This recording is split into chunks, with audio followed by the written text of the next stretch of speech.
American Business Heroes. So you've been thinking about starting a business, huh? You got an idea, you've been talking to some people, doing a little research, and you're almost ready to go. Well, I'm going to give you two different things to do that if you do these, it'll greatly improve your success chances.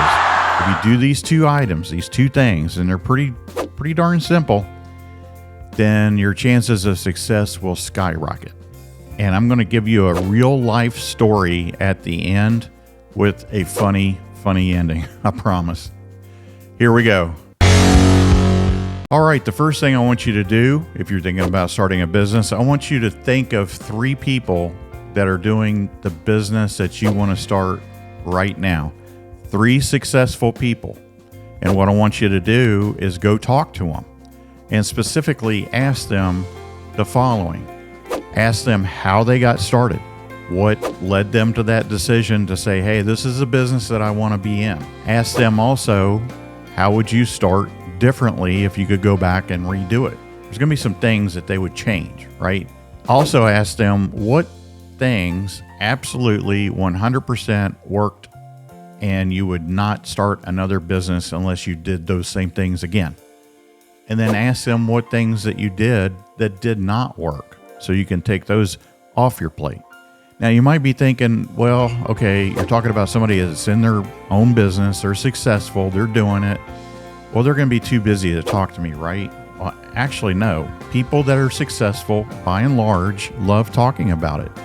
So you can call these guys up, you can go visit them and ask them about the pitfalls, the triumphs, the successes, the failures of everything that they tried when they started that business. And they'll be more than happy to talk to you about it. They'll give you the ins and the outs. Also ask them, what things are you currently doing to make sure that your business continues to grow, continues to be successful in the future? And they'll tell you that as well. So it's really important. Go talk to these people. Pick 3 people. Make sure they're not in your market area. Make sure you're not going to be a future competitor of theirs for obvious reasons, but go talk to them. Find out what they know. They'll be more than happy to talk to you. The second thing that I want you to do, I want you to find a business, again, same business as what you're going to be getting into, and go work for them. Go work for them in an entry-level position so you can see from the bottom up what that business is like. And I tell you what's going to happen.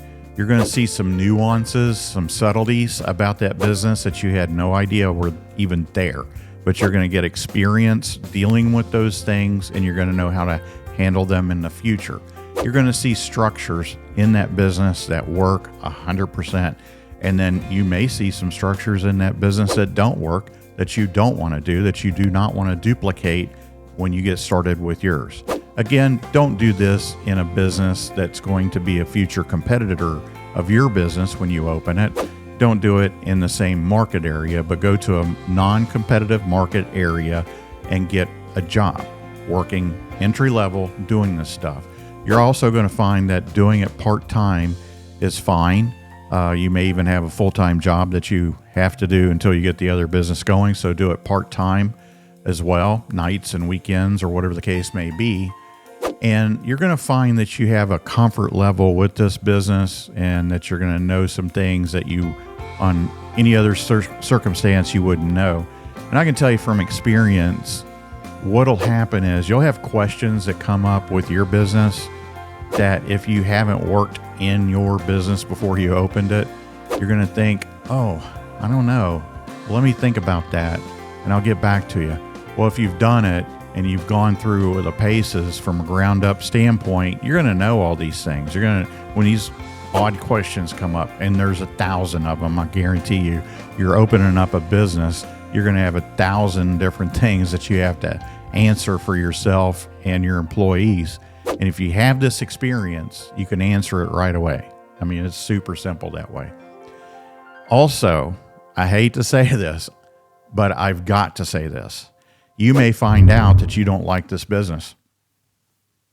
And you're thinking, wait a minute, you're telling me that this business that I'm planning on getting into, I may not like it? Well, that's true. But wouldn't you rather find that out before you open your business than afterwards? I mean, you open it up, you're there for a month or so, and you think, oh my gosh, I hate this. What a mistake, even if it's working. Very, very important that you go out and work in the business that you're ready to open. It will solve so many problems and answer so many questions for you. But hey, what about my real world life experience doing the very same thing?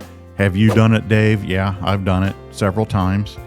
And I can tell you there are also other ways. Like if you're going to be a franchisee or of a franchisor, a lot of times they have a program, a training program that you go to another one of their stores and you work from the ground up all the way from the bottom to the top, and you learn the business that way. And that's excellent. I've done that with the fried chicken business myself, where I worked in a restaurant, unloading the trucks, bringing the fresh chicken in, breading it, frying it, all the different nuances that go along with that. And it just answers so many questions. So that was a situation where I had a franchisor that provided me all that training, and that was great. But the one I wanted to talk about today, and this is going back in time, all right? So you have to really go back with me in the old Wayback Machine here. Back in the day, I wanted to open a video store, the old VHS tapes. You know, they're big, they're about this wide, about that tall, the black tape in there. And, you know, you go to the store, you grab the tape, you bring it home, renting it. You can keep it for, I don't know what it was, 2 days, 3 days, watch it, and then you take it back. And you remember you had to take it back, and you're supposed to rewind it, right? And at the video store, they would say, be kind, please rewind. So I went out in a different marketplace, and I got a job at Blockbuster Video, the kingpin of the day. Now I went to the manager, said, hey, I would like to have a job, please. And she said, okay, well, we don't have any openings here at this location at this time, but please fill out an application. So I said, sure, I'll fill out an application. Gave it to her. She said, we'll give you a call when we have an opening. I said, okay, thank you very much. I left. 1 week later, I got in my car and I went down to the store again, stopped in. I said, hey, I'm just in the neighborhood, wanted to stop in. Of course, it was a special trip because I had to get this job and I was on a timeline. It was a special trip to the store. I said, hey, I'm just in the neighborhood, just checking to see if you need anything. No, Dave, thanks for coming in again, but we don't have any openings. We'll give you a call. All right, thank you very much. 1 week goes by again. I get in my car and I go down to the store for the third time. I walk in this time, however, and she says, Dave, we're so happy you're here. We have an opening. So-and-so just quit. When can you start? I said, I can start tonight. I can work nights. I can work weekends. It's all good. So I started.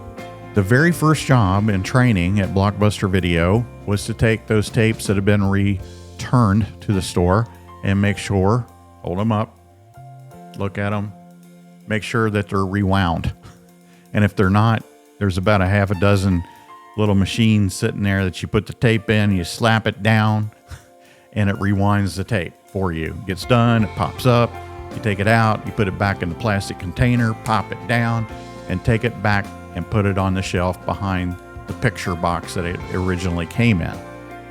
This is the worst job in the video store back in the day because it was boring and you're hunting down the stupid movie on all the shelves. And of course, it's a huge store and there's shelves everywhere and you're just looking, find it. Oh, there it is. And if you screw it up, then the wrong tape is behind the wrong box and the wrong person checks it out and then they're mad when they get home. Yeah, it's a nightmare. So second day of training, because I was able to pass that task of taking the proper tape, making sure it's rewound and put it behind the proper box so the customer, the next one in, can take it out and take it home with them. All good. I made it to day 2 training.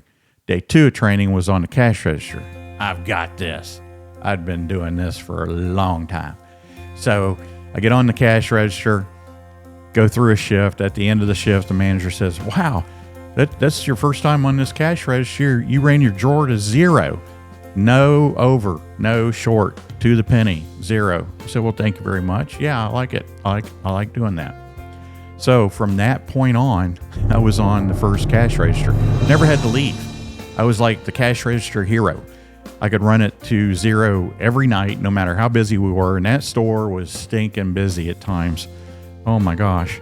So if you remember the layout there in the Blockbuster video store, you had one door that you come in on, and you had another door after you go through the cash register and you go out. So your traffic is just going like this the whole time, you know, and that's how people came in, they looked around, and they left.